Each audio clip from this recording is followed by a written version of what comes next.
welcome to the Blythe Starlight channel. This is the weekly world event readings, and my name is Therese Tucker. This week's question is all about climate change. It comes from Caitlin, and she wanted to know about what's the deal with climate change, the crazy weather, and radiation, oil spills that have been more frequently occurring. So that's a pretty broad question, so I'm going to have to try and identify and break down this into pieces. First, I want to ask my pendulum yes or no question. So let's ask about, let's start by asking if the weather changes or the frequent weather changes we're experiencing are natural, coming from nature, okay? So if it swings back and forth, that's like this, that's a yes. And my pendulum, when it's saying no, it hangs straight. So the first question is, are the frequent weather changes we're experiencing natural?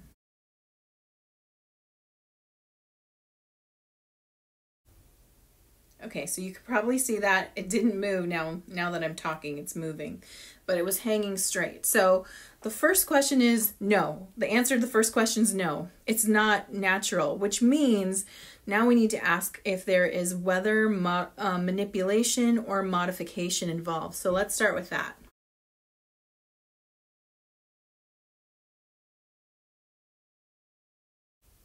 So that's a yes.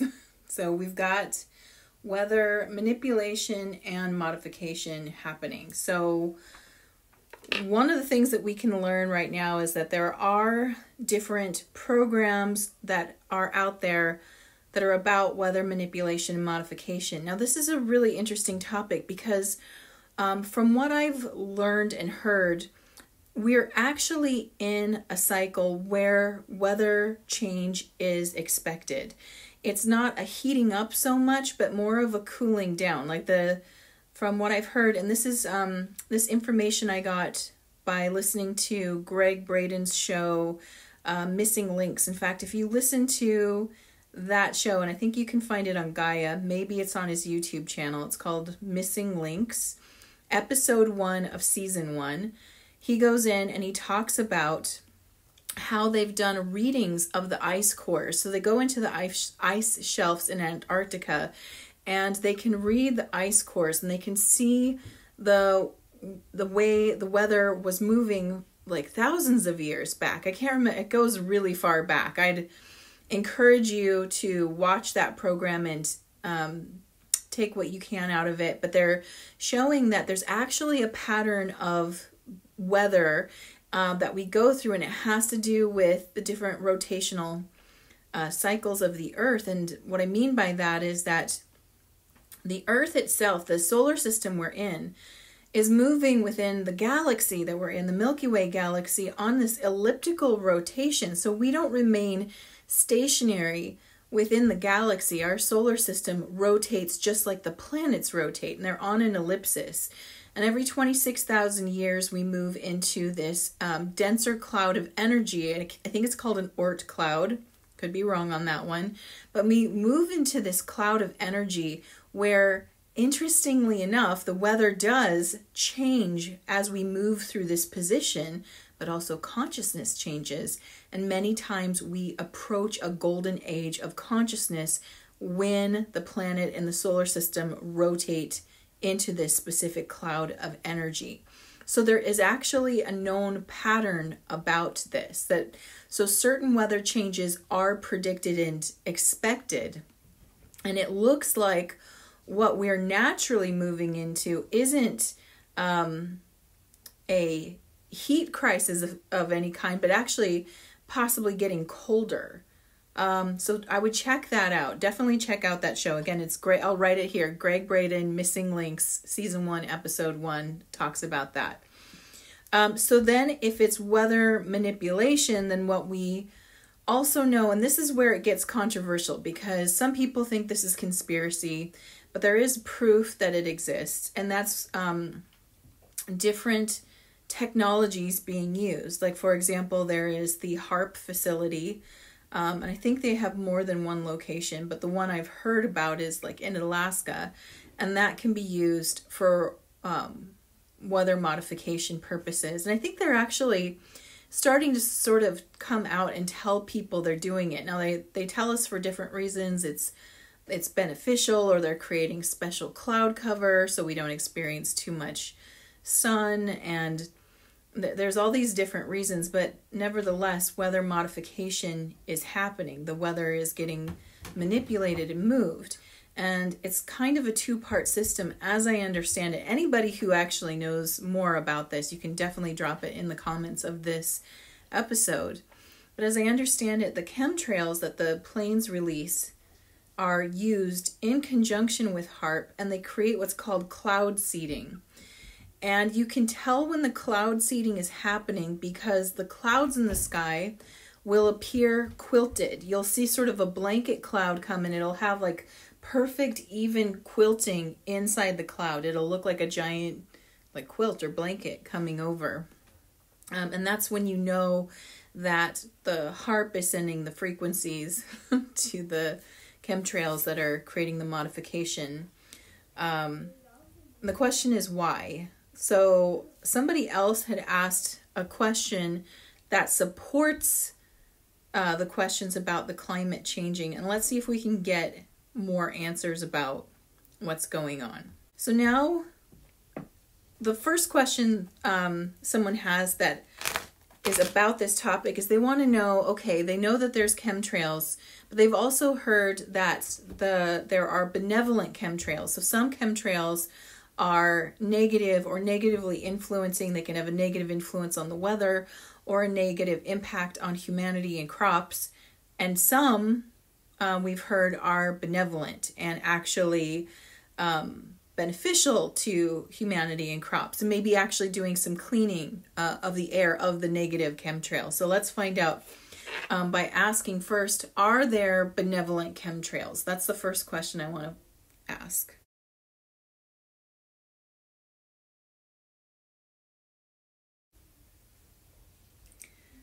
All right, hopefully you can see that. That's a yes. There are benevolent chemtrails. The next part of the question I want to ask is, are negative chemtrails still being used now?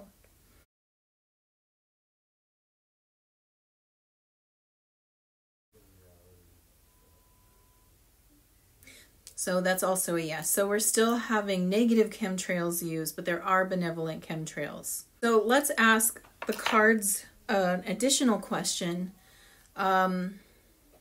Why are negative chemtrails still being used? Why are they being used? Let's ask the cards if they can give us any information on that. So what comes up is the world comes up in an answer to this question. And what I first hear from this is it's actually representing the end of a cycle. So it's telling me that they're actually coming to the full end of this cycle. The negative chemtrails are almost done, but not quite. So it's kind of like the remnants of an older plan, believe it or not. It's actually not part of what's happening now. And the reason why was a lack of love. Like this is spirit talking, so it's going to be talking in like the broadest terms, but there's a lack of love for humanity, and that's why they were being used. But the good news is that, again, this is a cycle that's almost ended. It's almost complete, whatever that programming was. So now I want to ask the cards about the benevolent chemtrails. Are these being currently used? And what is their purpose? All right, so here's our answer. It's pretty clear. This says change up here. The benevolent chemtrails are being used, and they're being used to literally, you can see the air, it's so cool. They're literally being used to help facilitate a change in the atmosphere, change in the, or saying chemical composition of the earth. These are the discs, or also known as the pentacles in the tarot, and they always represent the earth element. So they're helping to create the positive change of the earth. And when I ask why, I get the Eight of Cups, and this is the card called Indolence. And as you can see, look at that. That was the plan, kind of there, was to create sort of a, ultimately, you can see it's very stormy. The atmosphere would, like, there's storms, there's like almost like webbing and barren and dry. That was the reason why they needed to create this change, because of where that chemical attack program was heading was literally to sort of create barren and destructive. It was meant to really recede the amount of food available on Earth. That was one of the main components, because controlling the food is controlling the population. And so that's why they had to do it. It seems like there was, I want to ask them, couldn't we have done it without them employing any more chemicals? Why couldn't we have done it like just by stopping the program? Why do we have to continue? So that's the question I want to answer. So why couldn't we just stop that program and just let the earth reset itself? Why did we have to intervene with these other chemicals? So let's find out. As I'm shuffling, the first thing I hear is because the negative programming was still going on. And so it's the negative programming is coming to the end of its cycle. The negative chemtrail weather manipulation program is actually coming to the end of its cycle, but it's not done yet. And so one of the reasons why they implemented the positive chemical counterbalance was simply because to kind of stop, it neutralizes the negative. So every time they drop any negative frequency or chemical aerosol type effect, there's also positive frequency or chemical aerosol type of effect that counters that. So it neutralizes it. That's one of the reasons why. Yeah, they're just reconfirming that with this card. This is the Ace of Discs or Pentacles in the reverse position. And this is like to stop the plan, right? So in this position, it means any plans that were set into place don't work. So that's one of the reasons. It's reconfirming what I got internally, that's one of the reasons why they did it. And the other reason why, and this is crazy, I didn't expect to see this. This is the Strength card in reverse. There was a psychological component to the spraying. It was affecting us on a psychological level. And that was something that also, it's almost like they were spraying us with something that was depleting, like mineral levels in the body is what I'm getting. I'm getting like some kind of mineral deficiency was happening because of that. And so, again, the reason why they continue to spray even like benevolent spraying is because they actually have to sort of like mass infuse this on the public, because not every person are taking trace minerals or things like that would restore it naturally within them. So how do you help restore on a mass level a nutrient deficiency, really? If you can't control what people take internally, that's very much personal, right? You can't make sure they eat a food that's going to include this mineral and restore it in the body. You can't control whether people take supplements.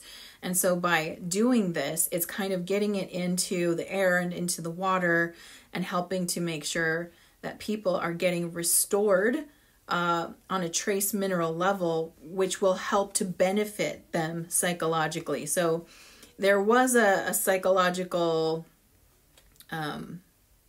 biological, psychological component to it, which is kind of freaky. But again, any news that I'm sharing with you about things that are going on, the reason I feel so comfortable to share it is because I know it, that it's coming to an end. So if you're listening to this and you're like, oh my God, I had no idea, that sounds terrible and scary, I don't share this information to scare you at all. I share it with you to actually give you hope. And I have a feeling people who watch this channel anyway are pretty tuned in to some degree the different things that are going on. But if that's new information to you, please don't let it get to you or worry you. Things are getting better, and you have way more control over what happens to you than not. And so, what I mean by that is, if something were in water, if something were in the air, you can actually create an intention. You can almost surround yourself with a type of energetic mesh, a field of energy that says filter out anything that is harmful or unnecessary to my body. And it's simply like activating a light bubble around the body. You can focus and intend that this light bubble has sort of a mesh filtering system, and allow it to help filter the air that comes into your body. Allow it to help filter any food or beverage that comes through your body. We have the capacity to clear and neutralize anything dissonant. And we know we can do this. We know this because we have studies that show things like the placebo effect, right? Where you can, it's not really about what you ingest, it's about how it affects you. And when you're so conscious about nothing can hurt me because I've said I have a shield of protection, then you are actually helping create that, right? So this is something that we're going to get more and more familiar with the more our consciousness opens up. And it sounds like some of this weather modification is actually beneficial to us. But I know that the questioner wasn't asking about whether the modification is beneficial to us. She wanted to know what's the deal with the crazy weather. Why all of this intense and crazy weather? So let's ask that question as well. As I'm shuffling again, they're talking to me and they're saying one of the reasons we're experiencing the crazy weather is all the weather modification. So that can't be dismissed. Some of it is natural. We're moving through a cycle of time where we might have warmer winters or shorter summers or things like that. And that's actually part of this, again, this natural cycle of time and space that we're moving through. But some of this is because of weather modification. So why do we have to experience this crazy weather? What is that about, team? All right, so this is the defeat card. And what's really interesting about that is it has to do with the dark side losing. So whether I call them the dark timeline, some people call them the cabal, some call them the deep state, they're losing. But they got ammunition left to spend. It's kind of like instead of going away peacefully, they're going to go away chaotically. So they're really trying to throw everything out there, and part of it is as a distraction because it's a tactic to drive your attention somewhere else while they try to manipulate another part. So it's really about chaos, keeping people on their toes, and trying to trip up the positive people, those who are trying to create solutions. It's intended to trip it up. They're really about chaos. I mean, they know the crazy thing about what I call the dark timeline people is they already know they lose. They know, and they know it before they lost. They saw how this was going to go, and it was never about winning for them. It's always been about delaying the end because, again, this group is very much connected to matter, okay? They're very connected to matter. It's more than just having a lower or negative frequency. It's literally having a frequency that's so low and dense it takes the form of matter like we're experiencing here. And what you've got to understand is that we're not just matter. We're part matter and mostly frequency. And most things in the world have that in common. They are both, they're mostly frequency, and then they can concentrate and take form in matter. But when you lower your frequency that much, you become very dense, very heavy, very solid, and you become more matter than frequency. And that's where these guys are at. So beyond good and evil, they're matter and heavy and kind of stuck in that position. It would take tremendous effort for them to raise their frequency up to the point with which they could be more frequency than matter, okay? So because they're mostly matter, there is a finite ending to matter in general. And here's how I want you to think about it. Think about anything matter-based that you have had. Your childhood bed, as an example, where is it? Like, did it break? Did it fall apart? Your Your shoes, the shoes you wore 3 years ago, where are they? Did they fall apart? Did they break? Matter has a limited shelf life. It does not go on indefinitely, right? It has to be at a certain level of frequency to maintain or adapt with change. If something is too matter-based, it just breaks down, it wears down, breaks apart. It has a finite ending. And because this group is dominantly matter, they know that. They understand. And so the name of the game has never been winning anything. They can't win. There's still a finite ending to their timeline. What they're really about is extending the life of their control. And they can do that by throwing monkey wrenches in everywhere. It's really hard to clean something up if someone is constantly making a mess in the corner, right? Like imagine that you're cleaning and someone comes in and they track mud all over everything. Well, then you have to go back and clean that up again. So it's like you're getting the house clean, but it's only getting clean to a degree before the chaos comes in, and then you got to clean that bit up too, and then you've got to finish cleaning. And so that's their game. Their game is, how long can we maintain this? And they are doing it through using the arsenal they have. And one of the last kind of arsenals, like I said, they're at the end. They're low on tools. And every time they use this, they're sort of running out of their own ammunition.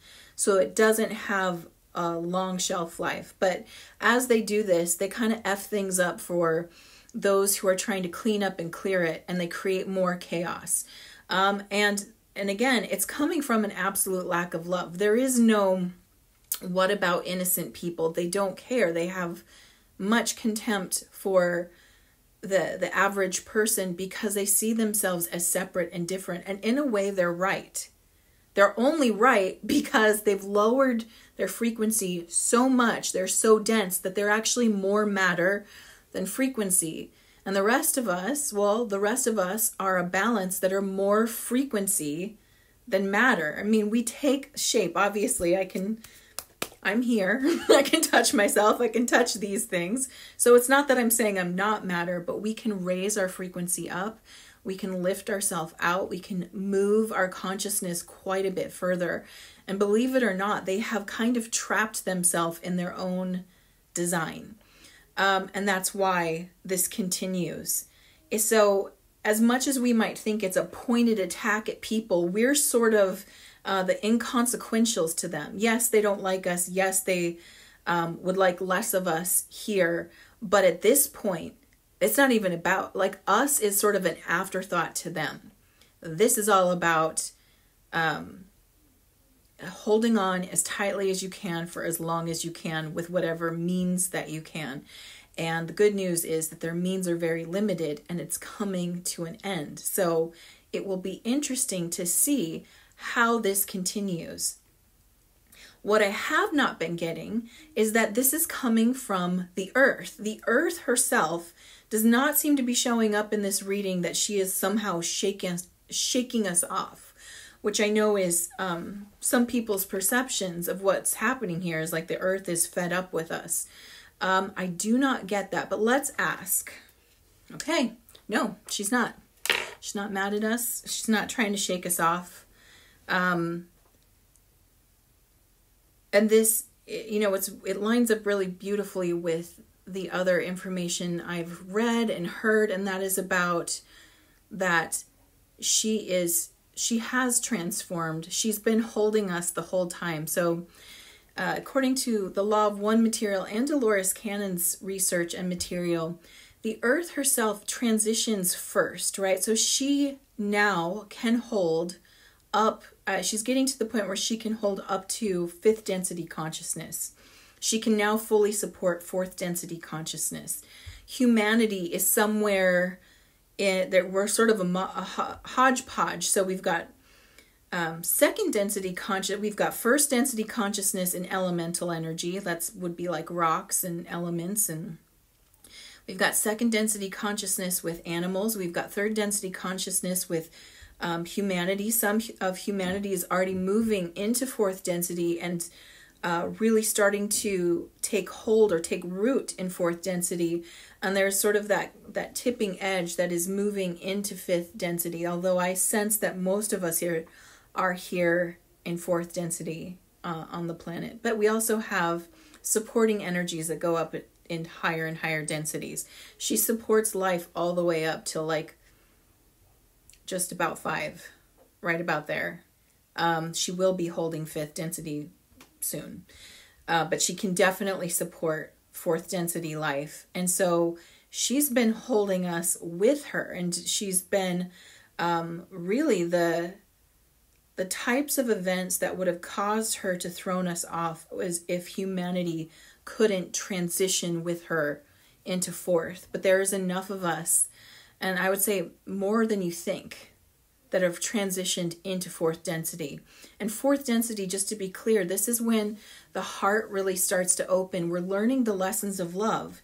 And the funny thing is, you'd think the lessons of love might start with everybody like hugging and singing Kumbaya, but that's not it. We're actually learning how to define what love is, what compassion is, what kindness is. And you can hear these words being spoken all the time, like be a kind human, love is love, things like that. And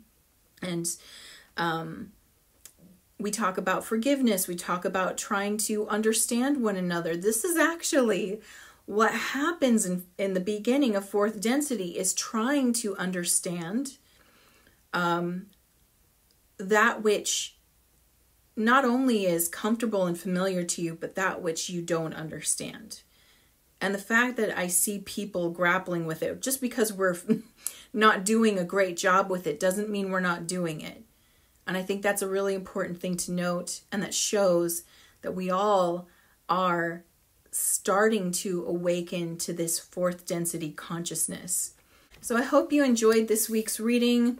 If you have more questions about the subject, put your questions down below. If you have a question that you would like me to look into, also drop it in the comments. I am taking whatever questions people ask me and I'm putting them into episodes. So maybe your question will be my next episode. Drop it in the comments. Let me know. Check the description.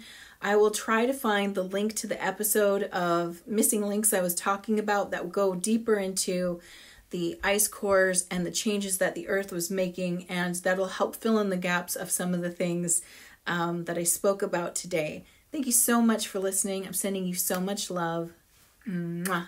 Have a beautiful week.